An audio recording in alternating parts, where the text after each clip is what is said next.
Good morning and welcome to the Morning Scoop for Thursday, December 2nd. This is your daily Buckeye fix. I'm Tom Orr. The game against Michigan in 359 days. In the aftermath of Ohio State's 42-27 loss at Michigan, there were a lot of questions. I'm pretty sure I said on our postgame show how I couldn't wait to talk to Buckeye Scoop's X's and O's guru Ross Fulton later on in the week to find out what he thought was the cause of that whole thing. Today is that day, or at least the first of two of those days. Ross joins me to discuss the Buckeye offense first. Ross, I think most people's big takeaway was that Michigan just kind of straight up whooped Ohio State's offensive line. So how much of that was schematic stuff that Michigan was doing, and how much was just the Buckeyes getting pushed around up front? Probably some of both. I think we can hit on this. I continue to think that the offensive line isn't necessarily being put in the best positions because of the lack of run game diversity, which lets defenses counter in certain ways that it's harder to block people when they're slanting or think they know it's coming. There's certainly instances where I just think that they continue to have some struggles staying on blocks and getting to the second level. So there's certainly some of that, and there's some of running backs missing holes. So, and then obviously in the pass game, pass protection wise, same thing. You can squint and kind of say it both ways, right? Like Michigan created a lot of pressure, but they also threw it. Ohio State nearly threw 50 times. So you had to expect that they were going to create pressure. So there were some disappointing offensive line performances, but I think it's kind of goes with the bigger picture as well. I saw one of those breakdowns of formation and play call earlier in the week on Twitter that it was like, what? That can't be right. And then you included it in your article. So it was like, oh, well, I guess it was right. When Ohio State was in shotgun, they ran it 14% of the time, 14% running out of the shotgun. When they were in pistol, they ran it 100% of the time. It was only like 9 snaps, but every single one was a run, right? So they do self-scouting to avoid being super, super predictable like that. There are they do QC stuff to make sure that they self-scout, to make sure they don't get super, super predictable. So how does something like that happen? And then also, can you just explain why that matters so much? Yeah. So I did find at least one play subsequent. He hadn't finished doing his full breakdown. He charts every Michigan game defense. So, he's pretty good at that. So there was one where they faked a jet sweep. I put in my article, they faked a jet sweep and threw a halfback screen back to Henderson. But yes, other than that, it's a big problem. I don't know what happened. I wish I had a better answer. Generally speaking, pistol is definitely a run heavy formation for Ohio State, or under center relative to being the shotgun. But usually, I think we can all think of examples probably off the top of our heads where they run bootlegs off of that. They run, they'll go under center. That's a lot of where they're like big hit plays out into Olave have come from. It was a game where a lot of, I think, what I would call constraint plays that have helped Ohio State the last few weeks be so explosive on offense. The bubbles, the jet sweeps, play action, bootlegs were all sort of missing. And so, it makes you wonder what either it was a situation where they had run those the weeks before, hoping that had done the trick and that they could go back to doing their base stuff, or just one of those, fog of war. They literally played the whole game in a hole. I can't emphasize how harmful it was. You give up a touchdown, your kickoff returner for the second week in a row lets the ball drop. You start on the 5-yard line. Your center then proceeds to snap it into your quarterback's chest as he's trying to set the protection. So, it's one of those things. It's easy in hindsight, but when you're like trying to literally claw your way out on the road, can maybe sometimes be harder. Well, in recent weeks, we've talked a lot about reliefs that CJ Stroud was using to great effect. It was like one of the things that was just constantly working really well for Ohio State and countering some of the things that other defenses are trying to do. So, basically anytime the numbers outside were right, he just get it out to the receivers in the space, let them try to make a play. But you wrote about how Michigan countered that in a very clever way that kind of took it away from Ohio State, whether it should have or not. So can you explain what they were doing and why that made Ohio State not do what they were, not use those? They were trying to cloud the picture for Stroud. So he's reading those pre-snap. And so generally he's looking at some combination of, does the corner or whoever's over the outside wide receiver who's going to tend to block, what is the leverage like? So is that corner inside of the receiver or outside of him? Because essentially, they want to block essentially down on the corner and let the bubble screen go outside of it.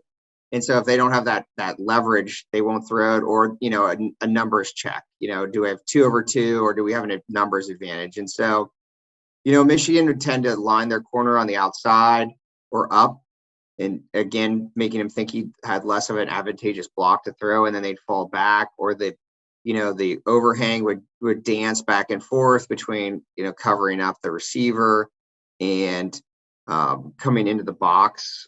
This is where Michigan, this is why tempo is effective against them, and not because they want to disguise all this stuff. And so tempo can kind of cancel some of that out, which is another issue of where that went. Probably wasn't helped by the myriad of false start penalties when they tried to do it.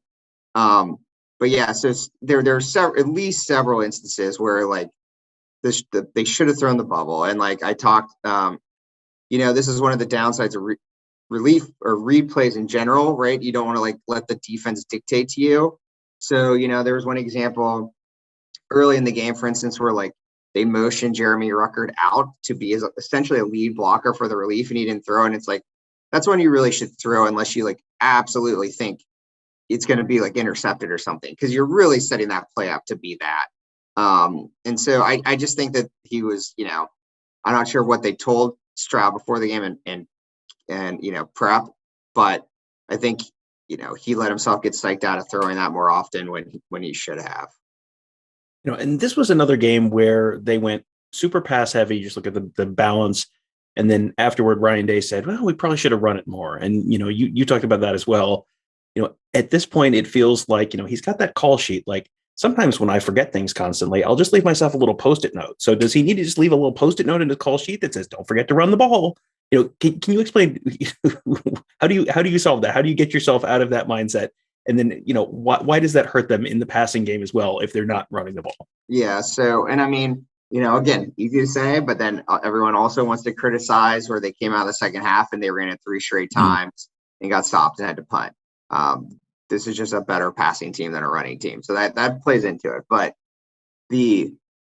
again, this goes back to they are so reliant on running stretch, or what I call, wide zone, outside zone stretch, all the same concept, that if teams are playing for it, then, and they limit it, then they in some ways don't have anything else to go to. And so, Michigan again did a lot. What we saw basically starting from Penn State, Nebraska did a lot too. They would, and this is how they kind of took away the reliefs too. They kind of cover that up on the backside, but then they both have the defensive end and a linebacker basically scream off the backside edge to essentially re-equate numbers in the backfield, because it's a slower developing run play.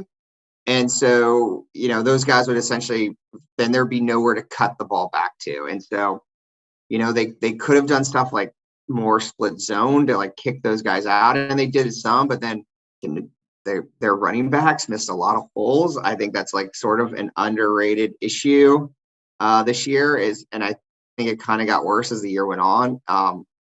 And so there's just a variety of factors that, and again, the shotgun pistol distribution, when they want to run the ball, they tend to want to get in the pistol, but Mike McDonald knew that. And so Michigan, at a big picture level, essentially was if we see Ohio State's in the pistol, we're going to bring a blitz and play a 1 high coverage.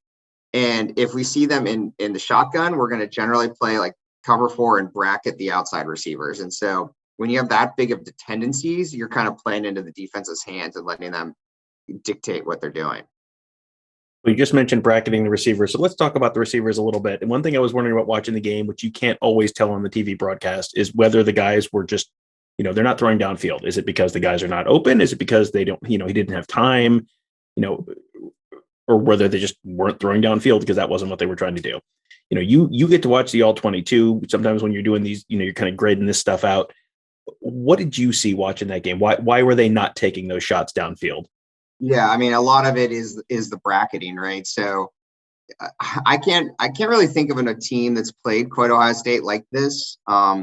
Most defenses worry about getting run on, obviously Michigan was sort of able to solve that Rubik's Cube by basically playing two sets of defenses, depending where Ohio State's running back lined up. And, when they're bracketing, essentially that lets them play aggressive man coverage because those corners know that they have safety help over the top, and the safeties are getting a lot of depth.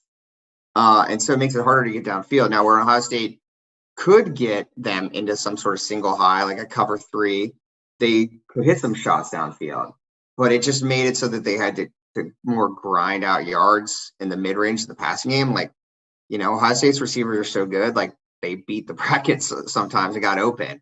But it just made it a much bigger slog. So again, it kind of goes back to like the big picture is like Ohio State needs to be able to run the ball better from the shotgun, and that includes like having more run plays. So like when they see those brackets, like gap run schemes like counter Trey are great against it. And then they need to throw the ball more from the pistol, both play action and drop back. So then you get those more single one-on-one opportunities downfield. So this is championship weekend, and for the first time in a number of years, Ohio State is sitting at home watching the games on TV, but there's going to be some real impact from some of those games in terms of what happens next for Ohio State. So the Big Ten championship game will determine, does Ohio State go to the Rose Bowl? If Michigan wins, Ohio State almost certainly goes to the Rose Bowl. If Iowa wins, Ohio State probably goes to the Fiesta or the Peach, as Tony Gerderman and I talked about on yesterday's show. If they go to the Rose Bowl, they will play the winner of Utah and Oregon from the Pac-12 championship game. So that's one potential kind of matchup. Those are teams that are more run heavy teams. If they go to the Peach Bowl, they could play Wake Forest or Pitt, whoever wins the ACC championship. Which of those matchups is a good or bad matchup for Ohio State's offense? Right now, and I guess let's start with just the offensive piece of it. We'll talk about the defense tomorrow, but which of those teams on offense is a better matchup for the Ohio State offense in the bowl season? Obviously the lesser defenses are going to be the better matchup. I personally would be more interested in seeing them play a good defense because I think that there's some issues. Obviously the Oregon game, I think there's some recurring themes here. And I just think it's hard because Ohio State's like this still by far the number one offense in SP plus. So we're critiquing things that need to be fixed versus like while ignoring the dumpster fire that's happening next door. But, I would like to see, I think the more games that they can accumulate in against good defenses, the better, because I just think some of these issues it'd be nice to get them worked out. Like, I think they can do a better job on fixing some of these run pass tendencies. I think that they can do a better job running the football and getting some, run game diversity. Obviously they played Oregon once. And so I think there are some of these same, I was just looking at my article the other day about Oregon to try to like see similar parallels. And, I think there are some in terms of like, these overhangs coming off the backside and things like that. And so I think it'd be nice to exercise those demons, so to speak. Well, that was quite a good in-depth look at the Ohio State offense. Tomorrow, we're going to be talking about defense, dumpster, gasoline matches, some assembly required. Should be at least an insightful look, and not necessarily a fun look, but an insightful look at what happened last Saturday. And then again, we'll try and spin it forward a little bit. And what is this going to mean for potentially the bowl game and beyond? So Ross, as always, thank you for joining me. You can find Ross, his article on all of this stuff at BuckeyeScoop.com. You wrote it, posted it on Tuesday night, I believe. That was up. So it is my time and my Tuesday afternoon, Tuesday evening, something like that. That was on BuckeyScoop.com. You can find that. That is free content, which is remarkable to me, but it is free content. And so you can find that at BuckeyScoop.com. You can also find all of our great podcasts wherever you're finding this one: Apple Podcasts, Google Podcasts, SoundCloud, Spreaker, Spotify. You search Buckeye Scoop to find all of those. And of course, youtube.com/Buckeye Scoop. We will have lots of content this weekend. We'll probably do another live show on Friday afternoon. Tony Gerderman, Kevin Noon, and I. We may do some kind of a live something on Saturday during some of those conference championship games. And then Sunday, we will find out where the Buckeyes are going bowling, whether it is the Rose Bowl, whether they somehow sneak into the college football playoff, or headed somewhere else. That'll be Sunday. So it should be a busy and exciting and fun week at all of those places: youtube.com/Buckeye Scoop, BuckeyeScoop.com, and, your podcast app of choice. That'll do it for today. Thank you guys all for joining us. Have a great day. We'll talk to you tomorrow.